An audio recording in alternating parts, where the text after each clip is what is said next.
ನೀನ್ ಅದು ಮಾಡ್ಬೇಡ, ನೀನು ಹಂಗ್ ಕೀಳ್ಬೇಡ, ನೀನ್ ಅದು ಬರಿಬೇಡ, ಗೋಡೆ ಮೇಲೆ ಬರಿಬೇಡ. ನಿಮ್ಗೆ ದೊಡ್ಡವರಾಗಿ ಬೇಡ ಬೇಡ ಅಂತ ಹೆಂಗ್ ಕೇಳಿಸುತ್ತೆ?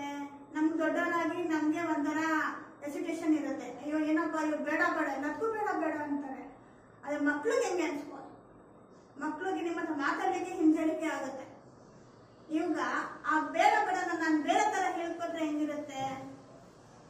ಒಂದ್ ವೇಳೆ ಮಗು ಗೋಡೆ ಮೇಲೆ ಗೀಸ್ತಾ ಇದೆ ಅಂತ ಅನ್ಸ್ಕೊಳ್ಳಿ. ಗೀಸ್ಬೇಡ ಅಂತ ಹೇಳೋ ಬದಲು ನಾನು ನಿಮಗೆ ಕ್ರೇಯಾನ್ಸ್ ಕೊಡ್ತೀನಿ, ಬುಕ್ಕ ಗೀಸ್ತೀಯಾ ಹಂಗಂದ್ರೆ ಮಗು ಅಟೆನ್ಷನ್ ಡೈವರ್ಟ್ ಆಗಿ ಓ ಹಿಂಗೂ ಮಾಡ್ಬೋದಾ ಅಂತ ಅನ್ಸ್ಕೊಂಡು